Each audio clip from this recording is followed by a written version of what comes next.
What is going on, beautiful people? I am Lee Hammett, the diagnosed self-aware narcissist known as mental illness, and welcome to another episode of A Narcissist Explains. Short edition, 5 minutes or less. Stick around, y'all.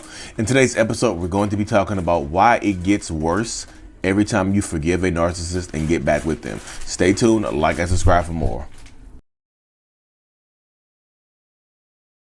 So yes, a narcissist knows that they are doing you wrong, but they don't think it's a problem because you keep taking them back. If you take them back. And if you're new here, I'm a narcissist. I have narcissistic personality disorder. The more times that you forgive a narcissist or toxic person and you reconcile with that person, the worse it gets. Because if you forgive a narcissist and you take them back, clean slate, you can no longer bring up the past. Narcissists, if you take them back, they expect total forgiveness, and you can't bring it up again, because why would you bring it up if you've forgiven them, right? And you, as you know, with narcissists, it's always in the past. 2 minutes ago is the past. I mean, is it not?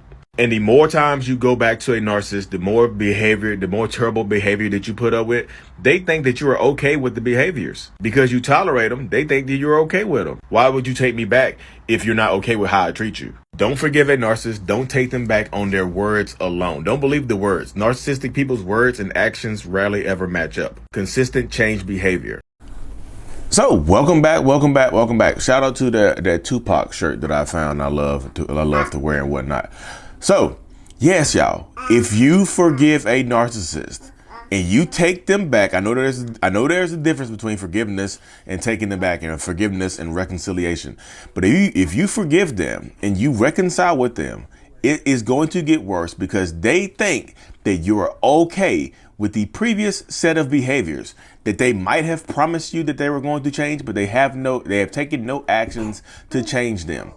Consistent changed behavior is the only acceptable apology that you should accept from anyone, not just narcissists or toxic people, because an apology with just words and no actions behind it is just another form of manipulation.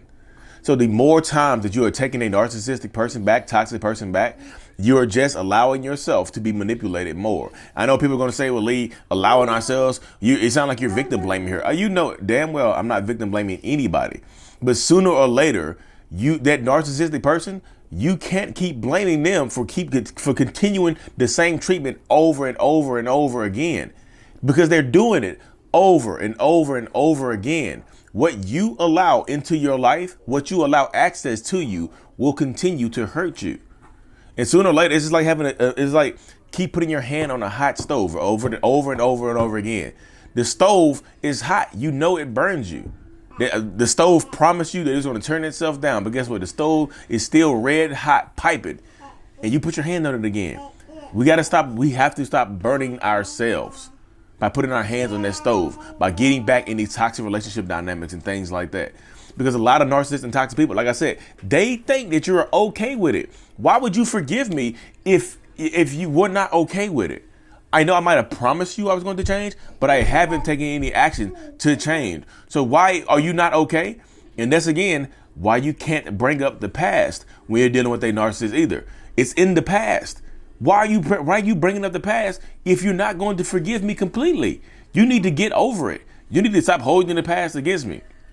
But you know, if you're dealing with a narcissist or a toxic person, they can absolutely 100,000% use the past against you. The double standards do exist.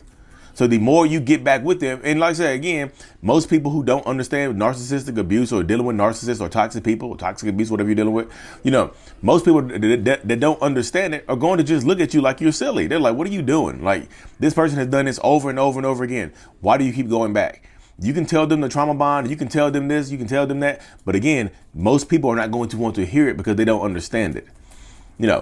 So cut off access. If they've done something heinous to you that made you break up with them, you can cut off access to them. You can, because they think you're okay with it. The old behavior is now the floor of your new relationship. They're going to think that's the bottom, that's the baseline of what they can get away with. And they're going to try to get away with it, because that's how the narcissistic mind works. They're going to keep testing the boundaries and seeing what more they can get away with it, the more times you forgive them and allow them back into your life. So you can forgive them if it's in your heart to forgive them, but you don't have to allow access to them and allow and reconcile with them. So I said 5 minutes or less, y'all. Thank y'all for tuning in to another episode. I really, truly appreciate every single one of y'all. Thank you. Like and subscribe for more. Mental Illness is out. Peace.